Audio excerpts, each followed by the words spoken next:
I knew I needed resources if I was going to track down Roscoe Bob Bryant, and hunting Plummer looked like a good way to get rich quick.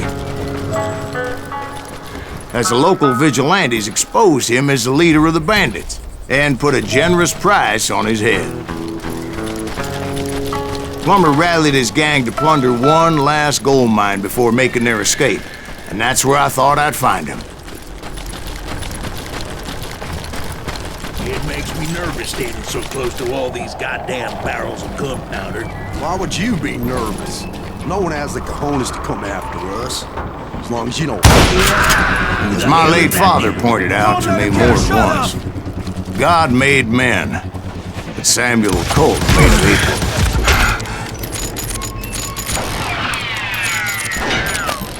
That's it for you!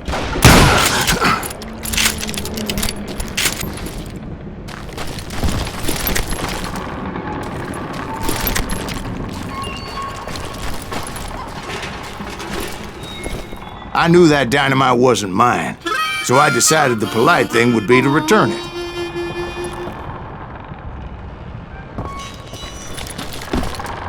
It was the biggest gold rush since Sutter's Mill in '48. Unfortunately, prospectors weren't the only ones drawn to those riches.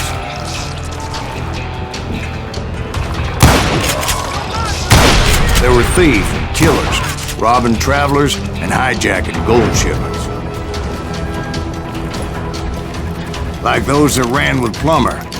Some were just regular folks I knew from town, drawn by greed and easy pickings. Charlie Crow, the blacksmith. James, who worked in the stable. Sam and Jeremiah Barber, the butcher's sons. Ordinary citizens who lived a double life. Stealing and thieving and murdering their neighbors. Of course, the rest were veterans of the Civil War. Stone-cold killers trained on the bloody fields of Shiloh and Antietam. Plummer had a lot of men on his payroll. A hell of a lot. That son of a bitch pretended to protect the public with one hand while stealing them blind with the other. He set up a defensive perimeter which I had no idea how to breach. Dangerous, desperate individual. I was outnumbered and in way over my head, but I was too damn stubborn and stupid to realize it. They must have thought I was touched.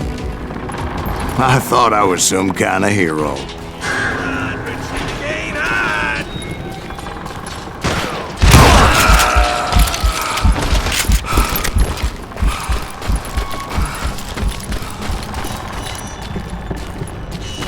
I finally made it past and headed on to meet my destiny. But first, I had something I needed to figure out.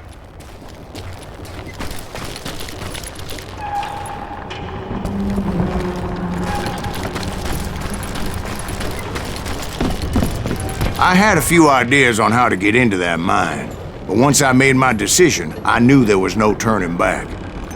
So my first thought was to enter the nearest mine portal. I saw an entrance. Made sense. It was the quickest way in, but that also made it more dangerous, as there would undoubtedly be enemy pickets posted along the way.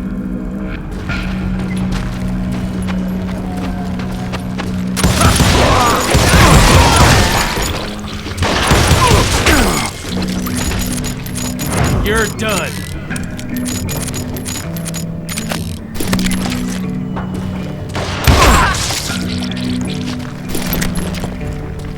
Besides, once you enter a mine like that, it's easy to get all turned around. And that confusing maze of corridors wouldn't even be the worst of it.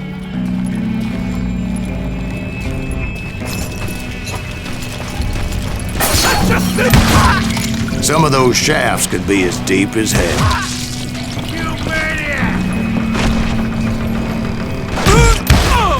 A single stumble or misstep can easily end in a deadly plunge to oblivion. Time to blow your shit. it up!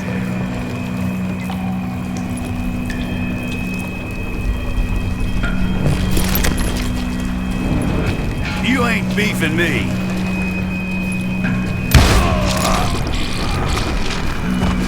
Quick reflexes often make up for a lack of common sense. Luckily, I was never one to be easily bushwhacked. I would just need to be careful not to blow myself to kingdom come.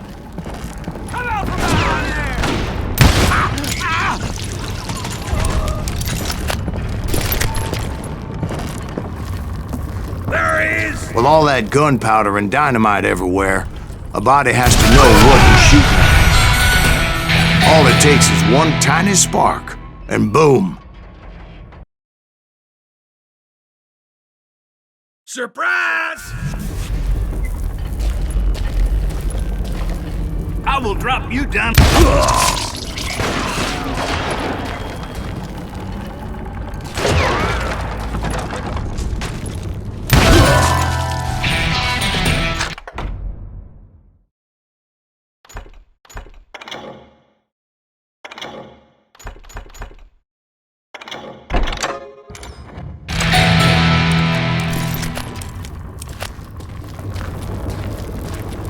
One wrong bullet could have turned that mine into a dad-blasted tomb.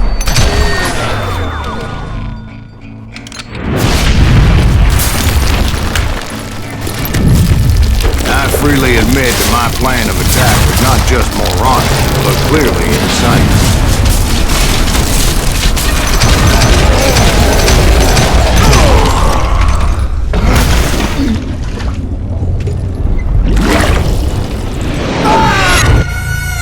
It's a good thing that I abandoned that ridiculous plan before I even tried it. Instead, I spotted a ladder, a way into the mine from the opposite side.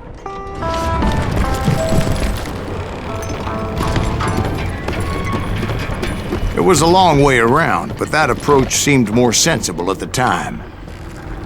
Of course, being I had a problem with heights, that scaffolding scared the bejesus out of me. Climbing down that ladder required some caution. Because even though I had a younger man's reflexes, no man can dodge a damn bullet while climbing down a rickety ladder. I was determined not to give up, however. As Sheriff Plummer seemed quite the despicable character. When the vigilantes discovered what the sheriff was up to, people were outraged. That 10,000 they put on his head would go a long way to helping me find old Bob. And I had made it my mission to settle that score come hell or high water.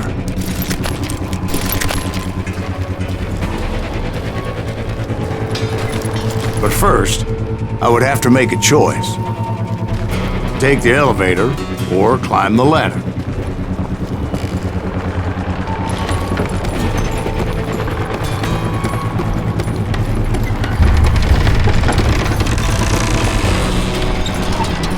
I wanted to use the element of surprise. Plus, I figured I could use the exercise. I was warmed up already, so what the hell?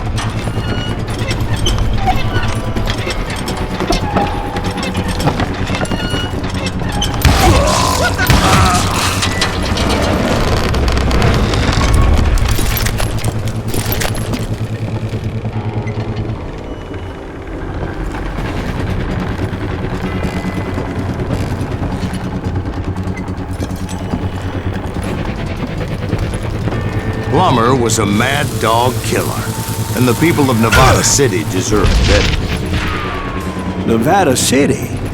Well, I thought Plummer met his maker in Bannock, Montana. Right, well, he was the sheriff of both places at one time or another, but that's neither here nor there. The point was, taking him down would save a lot of lives, including my own.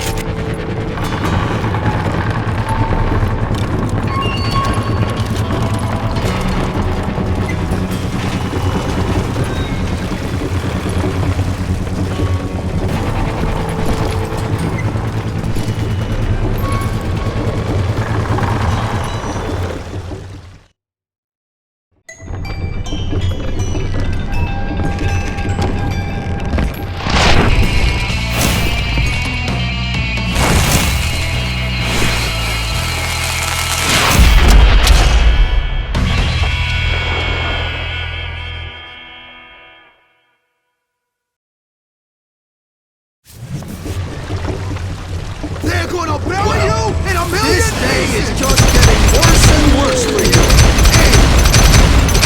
Henry Plummer was clearly unhinged, and I could see right away that this was gonna take some doing. God damn it! I need some help here! Come on, boys! Take this cocksucker out!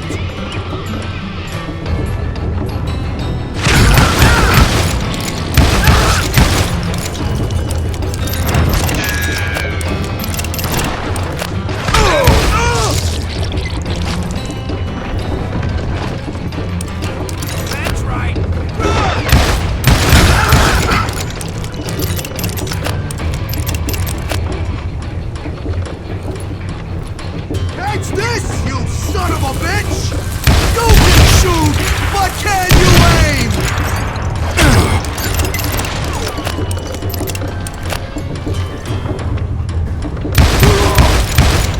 You ain't taking me!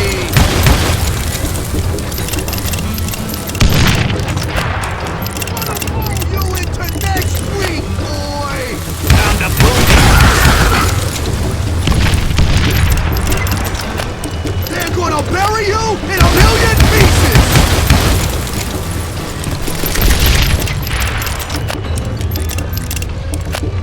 I'm gonna full medieval on your ass! Catch this, you son of a bitch!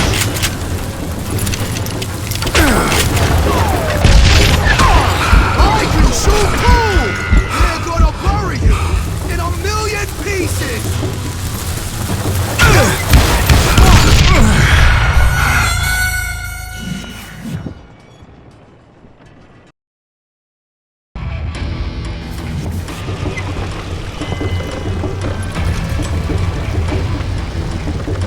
They're gonna need a dustpan to pick you up!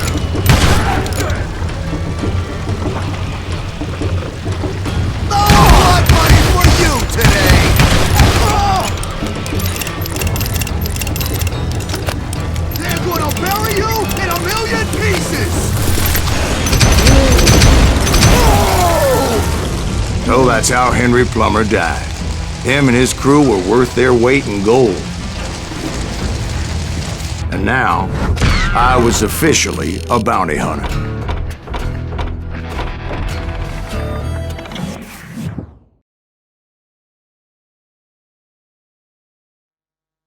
So, did you finally go after that Bob feller? Well, I heard word he was in Kansas with John Wesley Hardin. So that's where I went. Where in Kansas? Abilene. Why do you ask, Ben? No reason. Was Hardin as fast as Ringo? Ringo was fast, but John Wesley was as fast as the devil himself.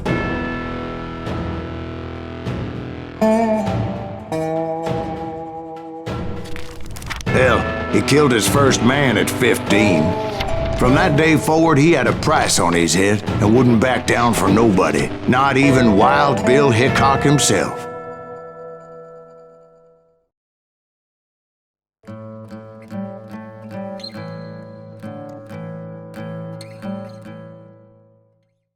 I dodged death many a time, and that night in Abilene was no different.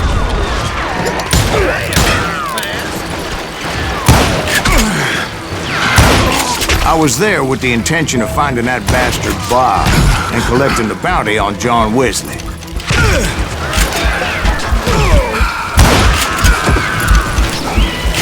God damn him!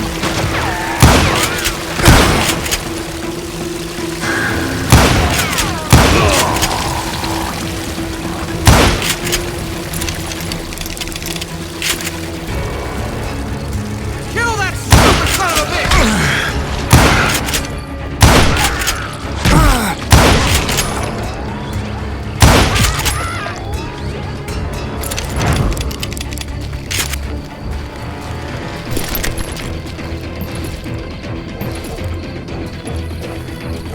I thought the Texas Rangers got Hardin.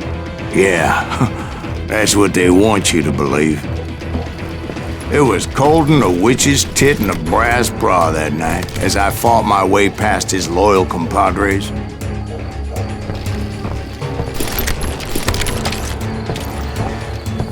to the very same saloon we're sitting in today. Look around and imagine this place painted in blood. Hardin was waiting for me, and...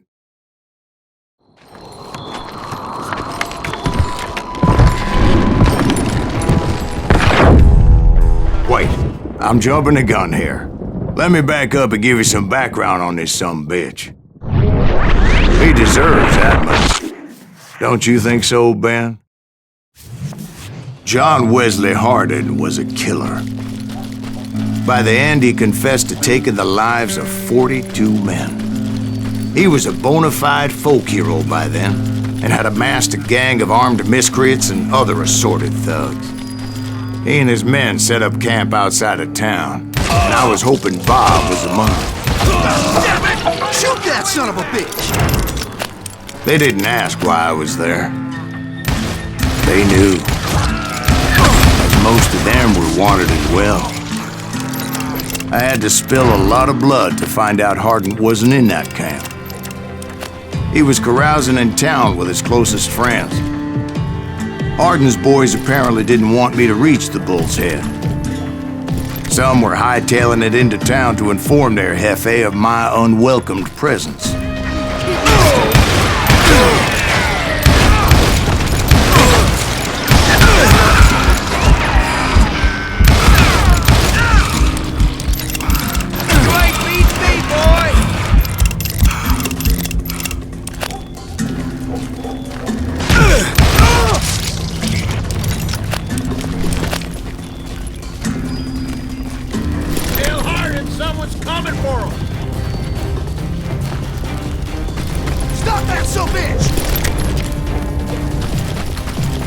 Let the boys know we got another law dog.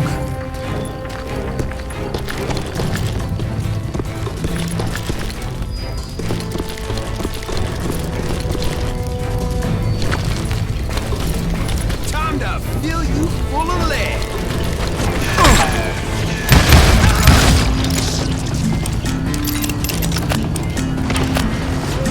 Dead man!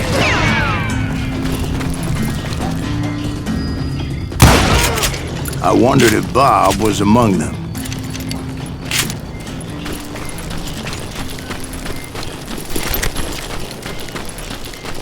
And I steeled myself for the fight ahead.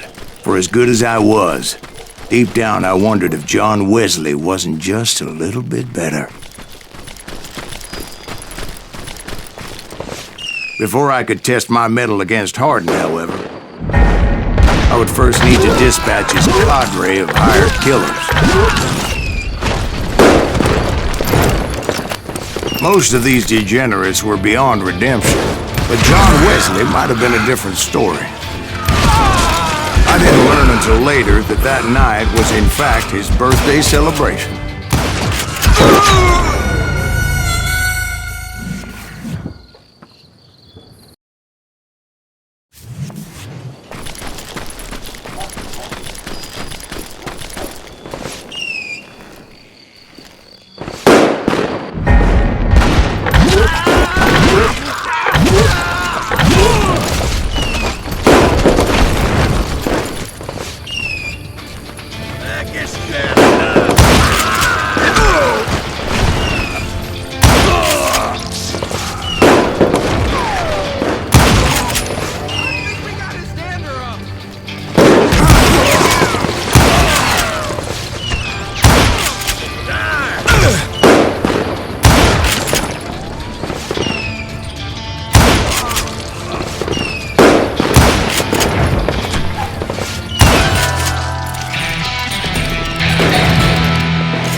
I think I already mentioned that I found Hardin in this very saloon.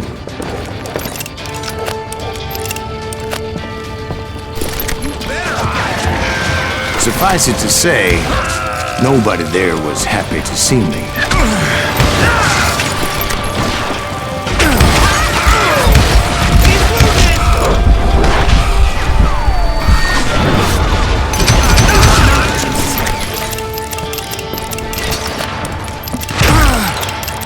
Watch where you're shooting. In fact, I felt a certain hostility.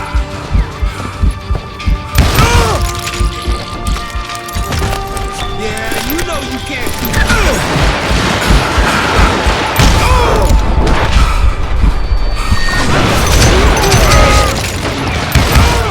I was disappointed that neither Bob nor John Wesley were among the dead.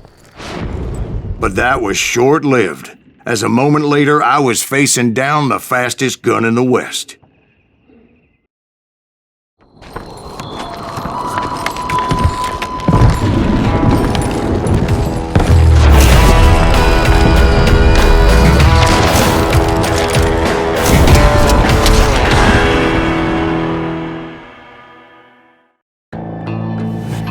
I felt a bolt of adrenaline, or maybe that was fear. He was well known for his tricks, and I knew I'd need my own if I was ever to defeat him.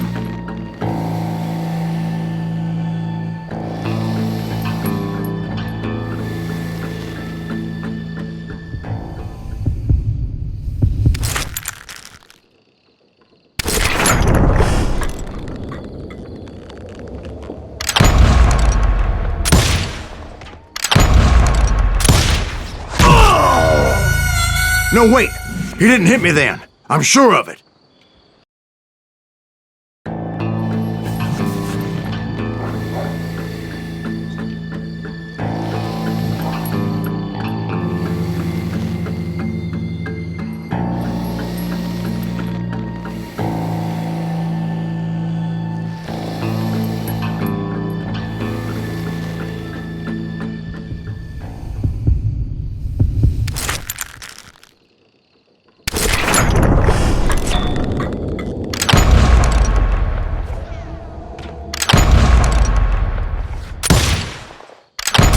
That man was faster than greased lightning. But being inebriated as he was, he didn't count his shots. And now, he was at my mercy. So he didn't die? No, I sent him to prison. Years later, after he was free, some restless Avenger took his life. Shot him in the back at a saloon just like this one. Anybody up for another beer?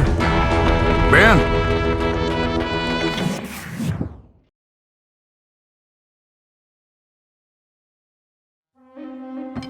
Thank you, darling. Yeah, some say revenge is a dish best served cold.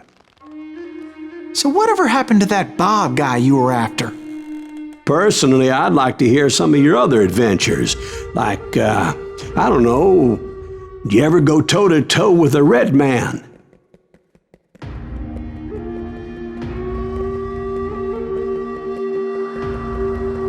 Yes, I did, Ben. I remember once I was after this renegade Apache, Grey Wolf. Strangely enough, revenge was also his primary motivation.